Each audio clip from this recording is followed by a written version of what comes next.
Bonjour les Vierges et bienvenue sur votre escale Astro Tarot, guidance de vos énergies pour le mois de mars. La nouvelle lune du 2 mars en Poisson, conjointe à Jupiter, planète de l'expansion, se trouve dans votre secteur opposé et de ce fait vous propose une expansion au niveau relationnel. Ça peut être un contrat que vous signez, un engagement que vous prenez qui vous permet d'ouvrir vos perspectives et votre horizon.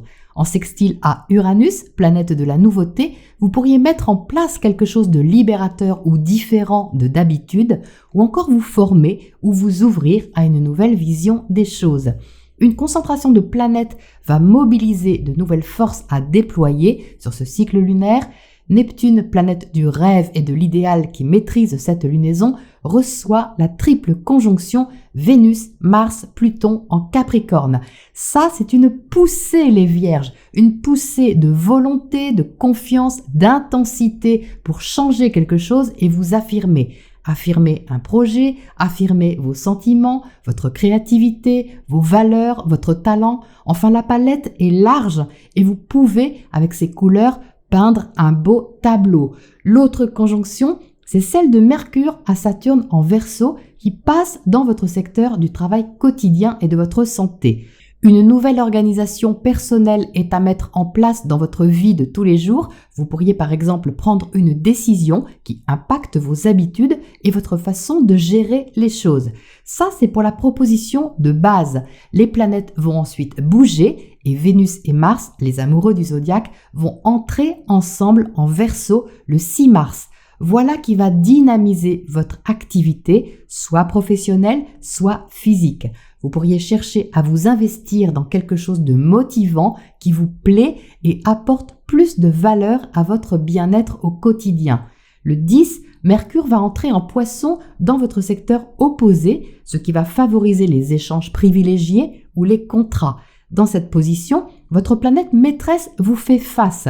Donc il reste une petite adaptation à trouver, peut-être à chercher davantage à ressentir l'autre plutôt qu'à l'analyser dans le détail, car Mercure en Poisson est bien plus intuitif que rationnel. Le 13, le Soleil conjoint à Neptune, toujours en Poisson, pourrait être soit éblouissant et déclencheur de rêves, soit troublant. Laissez-vous inspirer les Vierges sans être dupes, évidemment. La pleine lune du 18 mars dans l'axe Vierge-Poisson vous placera aux premières loges et vous invitera à régler une affaire relationnelle. Ce sera certainement un moment significatif pour vous les Vierges. L'aspect harmonieux à Pluton va marquer un changement de fond et vous proposer de vous révéler à vous-même. Oui, rien que ça, car une relation, si elle est basée sur l'honnêteté, peut vous ouvrir de belles portes. D'ailleurs, Mercure sera en sextile à Uranus sur cette pleine lune et vous encouragera à aller voir plus loin ce qui se passe. Il s'ensuivra une petite secousse entre le 18 et le 22 mars. Vénus et Mars vont tour à tour passer au carré d'Uranus pour bousculer vos habitudes, votre organisation ou votre façon de gérer une situation. C'est une invitation à mettre en place ce qui vous libère et à vous tirer vers le haut. La conjonction Mercure-Jupiter sera de bons conseils. Ça peut être quelqu'un en face de vous qui apporte un soutien, une compréhension qui vous éveille, ou vous qui décidez de vous lancer à la conquête d'un nouveau monde ou d'une nouvelle aventure qui éclaire votre chemin. Le soleil entrera alors en bélier, ça apportera plus d'intensité à partir du 21. Vous pourriez y voir aussi plus clair en vous sur votre façon de partager, de vous investir. Une question affective ou créative pourrait vous passionner davantage en soulevant également des désirs inconscients à accueillir. Mercure vous y aidera à partir du 27 car il entrera dans ce secteur du secret apportant un besoin de compréhension et de vérité. Enfin, Vénus, le même jour, sera en conjonction à Saturne en Verseau. Ce sera le moment d'être réaliste envers vos sentiments et envers ce qui a de la valeur à vos yeux. C'est là où vous pourriez vraiment décider de ce que vous voulez investir, soit affectivement, soit matériellement. C'est un mois de mars haut en couleur, les Vierges, où vous pourriez vous sentir fortement impliqués. Voilà pour la météo astro et on passe au tirage pour les précisions. Alors les vierges, voici votre tirage. Donc on a tous les ingrédients d'un bon moment, tous les ingrédients d'un bon film, je dirais. Il y a de l'émotion, il y a de l'action, il y a du plaisir et de la communication. Donc c'est un beau tirage où l'aspect relationnel est particulièrement marqué et il évolue, on va dire, au fil de la lunaison. Je vous explique. Vous entrez avec le messager d'air dans le tirage. Le messager d'air est une énergie d'expression, de contact, de communication, d'ouverture. Ici, on a envie d'ouvrir le dialogue, d'ouvrir aussi une compréhension dans le but de se relier à quelque chose, mais d'une façon assez engagée quand même, parce que le messager d'air se trouve à côté du pape. Donc le pape, le hiérophante, c'est un conseil, c'est une expérience, une sagesse. C'est une position qui est assez haute, on va dire, surtout placée ici en haut du tirage, comme une sorte de conseil supérieur si vous voulez. Donc ça peut être une position, une décision que vous prenez dans votre vie, qui est importante, en tout cas à vos yeux, et vous cherchez la meilleure façon de prendre vos dispositions pour assumer et intégrer cette approche des choses. En dessous, vous avez le 9 d'eau. Donc, avec le 9 d'eau dans votre position, qui est votre attitude, il y a du plaisir ici, les vierges, il y a quelque chose qui se réalise, qui vous plaît, qui vous convient. Donc, peut-être que c'est vous qui l'initiez, Je ne pense pas que ça tombe du ciel. On a ici une interaction, le fait d'une complémentarité qui fait que vous réalisez quelque chose où vous pouvez ressentir, on va dire, des sentiments positifs, ce qui vous donne ici une attitude particulièrement ouverte. En dessous, en plus, vous avez le roi de coupe, donc il y a vraiment ici une grande sentimentalité, une bienveillance, l'envie que les choses se passent dans la douceur, dans la compassion, de façon fluide, quel que soit ce que vous engagez sur cette lunaison ou ce que vous avez à expérimenter. Et au centre, on a le roi d'air. Le roi d'air, c'est ce qui siège à l'intérieur de vous pendant ce cycle lunaire. Et avec le roi d'air, on n'a pas envie de se laisser faire et surtout, on n'a pas envie de se laisser avoir. Le roi d'air analyse froidement la situation avec des arguments qui sont logiques. C'est comme ça, c'est pas autrement. Il y a des règles, elles sont comme ci, elles sont comme ça. Une exigence peut-être par rapport à quelque chose qui peut être le miroir de votre propre exigence envers vous-même les vierges. Ce n'est pas quelque chose forcément qui vous est imposé, c'est votre besoin ici de contrôler peut-être la logique, on va dire, du déroulement de la situation pour ne pas vous laisser éblouir, comme je le disais en intro, et garder votre discernement. Donc ça, c'est une énergie intéressante. Vous pouvez l'utiliser de façon vraiment constructive. Avec le roi d'air, on a vraiment les idées claires. Il y a de la franchise. Donc vous pouvez ouvrir une conversation honnête. Vous pouvez dire ce que vous avez à dire. Entendre aussi ce que dit l'autre. Prendre des décisions avisées. Enfin, c'est très bénéfique pour tout ce qui est logique, analytique, structuré, rationnel. Donc si vous utilisez cette énergie les vierges avant le 10 mars, très bien. C'est cette conjonction un peu de Mercure à Saturne qui vous donne de la détermination dans vos décisions ou vos idées. Après le 10 mars, ça va pas être pareil parce qu'après le 10 mars, Mercure entre en Poisson et là, la rationalité va faire place à l'intuition. Donc à partir du 10 mars, vous allez être invité à davantage entrer dans un échange, on va dire, plus sensible et moins axé sur les détails, moins axé sur des règles peut-être que vous vous imposez. Regardez dans cette diagonale ici, le roi d'air est entouré d'eau, donc il va pas tenir longtemps avec des idées trop arrêtées parce que les épées dans l'eau ça rouille. Donc c'est bien pour commencer la lunaison, mais après vous serez invité à aller dans le sens du courant et à vous adapter à une autre forme de communication pour ressentir davantage de plaisir et ressentir davantage ce qui se passe entre vous et quelqu'un d'autre. Alors, je vais vous dire, les vierges, à quoi vraiment me fait penser votre tirage, parce que ça me saisit. On dirait un match, ce tirage. On dirait vraiment une rencontre entre deux équipes. Mais ça reste pour moi une sorte de match amical, si vous voulez. Il n'y a pas d'histoire ici de conflit, de choses comme ça. Je vous explique pourquoi. Regardez le messager d'air et regardez le messager d'eau de l'autre côté. Il se tourne le dos et vous avez ici le pape au milieu, comme s'il officialisait quelque chose ici, la rencontre, l'arbitrage, ce que vous voulez, avec cet arbitre ici au milieu qui compte les points. Parce que ces deux messagers-là ne fonctionnent pas du tout pareil. Le messager d'air est dans la vivacité, la communication, et le messager d'eau, il est dans l'intuition, la séduction, le sentiment. Donc c'est pour ça qu'on voit bien que le Mercure change de signe, il passe du Verseau où il croise Saturne, et là il y a une analyse fine de quelque chose, assez arrêté, responsable, et puis après on change le jeu un petit peu pour entrer dans quelque chose de plus subtil, de plus fluide. Donc on dirait vraiment une rencontre sportive. Donc c'est très symbolique, hein. Si vous ne faites pas du tout de sport, retenez simplement l'énergie d'une rencontre sportive qui se passe bien, hein, on est d'accord. Parce que là, on a du plaisir à échanger avec l'autre, même si ça se passe dans une forme de sérieux. C'est ça que je veux vous dire. Même si c'est officiel, on fait des choses dans les règles, hein, comme je vous le disais tout de suite, mais il y a de la joie, il y a de la satisfaction à échanger, à rencontrer et à jouer surtout, à jouer, parce que cette triple conjonction Vénus-Mars-Pluton dans votre maison 5, c'est ça aussi. C'est votre créativité, c'est vos sentiments, votre talent, c'est le jeu, c'est votre enfant intérieur. Et ça, on le retrouve ici, regardez, avec le soleil. Le soleil, c'est la joie, c'est le fait de vous sentir bien là où vous êtes, de vous sentir chez vous en quelque sorte, partout où vous êtes. Le soleil ici est dans votre sphère privée. Donc, quel que soit ce qui se passe à l'extérieur, ou l'échange que vous avez avec quelqu'un, ou la rencontre, elle apporte quelque chose d'agréable pour vous, de satisfaisant, mais qui n'est pas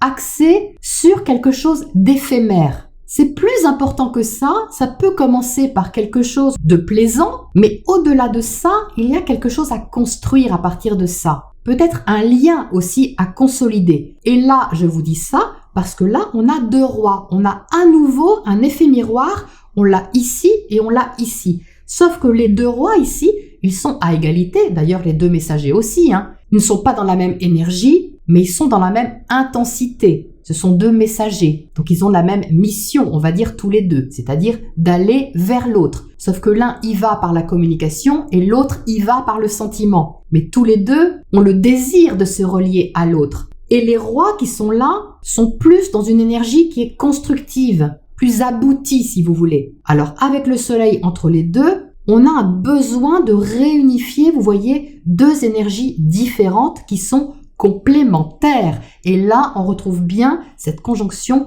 Vénus-Mars avec Pluton qui cherche ici à intensifier peut-être quelque chose, à prendre la responsabilité aussi d'un changement ou d'une situation qui demande à être constructive. Quand vous mélangez ces deux énergies-là, l'eau et la terre, c'est très harmonieux. Si vous mélangez l'eau et la terre ensemble, ça fait du mortier. Ça fait quelque chose de très compact qui tient, qui rend la texture solide. Donc vous voyez qu'ici, la rencontre ou la confrontation, bien que je n'aime pas ce mot parce que je ne ressens pas ici de conflit, mais on va dire ce que vous allez avoir en face de vous, hein, quelle que soit la personne ou la situation que vous rencontrez, peut en fait déboucher sur un changement agréable et positif pour vous qui vous permet d'initier une nouveauté. Regardez ici, en face de vous, vous avez l'as de feu. C'est l'emplacement de la nouvelle lune pour vous. Dans le secteur relationnel, on a bien un nouveau départ, un déclencheur. Donc, on dirait le coup d'envoi officiel de quelque chose, les vierges. Le coup d'envoi. L'as de feu, c'est un déclencheur, une étincelle. Donc ici, c'est pas une étincelle qui part dans tous les sens, hein, c'est une étincelle qui est bien gérée. Il y a le roi de Pentacle en dessous. Le roi de Pentacle a pour mission de s'occuper de votre sécurité, de nourrir vos besoins, de vous donner les moyens d'assumer ce qui doit l'être, en gardant un socle solide, une bonne santé, une bonne organisation et une bonne gestion de votre argent et de votre temps. Donc l'étincelle qui est là, elle est stimulante à coup sûr et elle est surtout bien gérée. Donc ça peut être un engagement que vous prenez, hein, comme je vous le disais tout de suite, quelque chose que vous actez ou qui est acté, hein, avec le pape ici en haut, et qui vous permet de vous relier de façon plus douce, plus harmonieuse à ce que vous voulez vraiment. Donc j'ai la sensation en fait qu'au départ de la lunaison, vous pourriez être un peu sur vos gardes, même si ça se voit pas, hein, c'est à l'intérieur de vous, en disant « Ok, on va faire les choses comme il faut, dans les règles, on va faire ça, comme ça, Ça vous va, hein, les vierges, hein? Mais au fil de la lunaison, ça s'assouplit un peu, on dirait, pour faire plus de place au jeu pur. C'est pas que vous oubliez les règles, hein, vous n'allez pas les oublier, vous avez 3 rois, donc que vous n'allez pas oublier les règles, mais vous allez pouvoir vous détendre, on dirait, au fur et à mesure de la lunaison, pour vous sentir plus à l'aise avec ce que vous avez à ouvrir, à explorer ou à développer avec l'autre. Donc on a quand même de l'apaisement, hein, pendant cette lunaison-là. Oui, il y a de l'exigence parce que la conjonction Vénus-Mars-Pluton est exigeante, surtout en Capricorne, mais quand même, il y a du plaisir ici, de la joie à mettre en place quelque chose qui est nouveau pour vous et qui est éclairant, qui réchauffe aussi quelque part vos fondations. Quand je dis réchauffe vos fondations, c'est comme si vous étiez rassuré quelque part. Vous êtes rassuré, vous pouvez vous sentir rassuré d'avoir ça à faire ou d'avoir ça à vivre. Cette ligne du bas, elle est très rassurante, hein. Vous avez 2 rois et le soleil, vous pouvez vous sentir porter, les vierges, vraiment en confiance pour acter quelque chose ou vous engager ou signer un pacte, un accord ou un contrat, quel qu'il soit. Donc ça, c'est très très beau, c'est vivifiant. Et c'est vraiment boostant, hein, parce que l'as de feu dans votre secteur opposé, c'est un déclencheur, hein, c'est un enclencheur. Donc qu'est-ce que vous enclenchez, les vierges? Je ne sais pas, mais ça vous fait plaisir en tout cas. C'est bien ça le principal. Qu'est-ce qu'on a pour éclairer ce tirage? Je vais mettre une carte sur ce roi d'air ici au centre, qui tient à garder une certaine distance avec les choses. Mais bon, à mon avis, ça va évoluer. Qu'est-ce qu'il y a donc sur ce roi d'air? On a l'ourson. Oui, il veut pas se laisser attendrir, ce roi d'air. Ben oui, je pense que vous allez vouloir garder une sorte de neutralité pour être juste en fait, hein. C'est vraiment dans un souci d'être juste, d'être logique. Mais bon, les sentiments s'en mêlent, hein, les vierges ici, hein. Il y a de l'émotion, donc l'ourson peut tout de même vous attendrir, vous connecter ou vous reconnecter à une sorte de tendresse, de douceur, quelque chose de très agréable, hein, quand même, hein. Il y a une envie de prendre soin de quelque chose, là, de chouchouter quelque chose, même si vous ne le montrez pas. Vous pouvez le ressentir, en tout cas. Alors, qu'est-ce qu'on a sur cet as de feu de l'autre côté? Là, vous êtes stimulés, les vierges, par quelque chose ou par quelqu'un. Donc, ça peut être un projet aussi, hein, quelque chose vraiment qui vous réveille. On a la liberté. Ah oui, ça c'est Uranus, vous voyez, c'est le sextile à Uranus qui vous incite à oser quelque chose de nouveau, de libérateur évidemment, qui peut vous sortir de vos habitudes, mais que vous gérez parfaitement bien, les vierges, hein. Avec 3 rois, si vous ne gérez pas bien, là franchement, je serais étonnée. Vous avez des garanties, en tout cas vous vous donnez des garanties pour goûter ça, pour goûter à cette forme de liberté, de libération, ou en prendre en tout cas le chemin. Qu'est-ce qu'on a juste de ce messager d'eau en haut? Ça, c'est ce Mercure en poisson, vous voyez. Qu'est-ce qui vous chuchote, celui-là? On a la mère divine. Donc ça correspond à la papesse. Il y a quelque chose ici à comprendre intuitivement. Peut-être une compréhension sur soi, un travail sur soi. Ça peut être une formation aussi, quelque chose qui vous inspire. Il y a une invitation au voyage, surtout au-dessus de la liberté, mais c'est un voyage qui apporte quelque chose. C'est plus que de l'agrément. C'est comme si ça scellait un lien. Donc peut-être quelque chose à l'intérieur de vous, hein, qui est important de trouver ou de retrouver. Mais c'est très profond en tout cas. Qu'est-ce qu'on a comme oracle conseil pour terminer là-dessus, les vierges? On a home, donc le foyer. Alors ça rejoint le soleil qui est là. Ça rejoint votre sécurité intérieure. C'est-à-dire que le conseil ici, c'est d'apprendre ou de réapprendre à vous sentir bien là où vous êtes. Dans votre peau, dans votre corps, dans votre famille, dans votre maison. À vous sentir bien avec vous-même. Et à partir de là, vous pouvez ouvrir votre porte justement plus facilement à l'autre ou aux autres. Vous pouvez ouvrir la porte plus facilement aussi à l'aventure, à l'inconnu. Du moment que vous vous sentez en sécurité, bien centré, bien ancré, il est plus simple de ne pas craindre le nouveau ou le renouveau que vous êtes invité à explorer ici. Donc prenez bien soin de votre intérieur, les vierges, sur cette lunaison, parce que c'est un intérieur qui pourrait vous mener loin. Voilà pour ce mois de mars réjouissant et je vous retrouve bientôt pour la prochaine escale.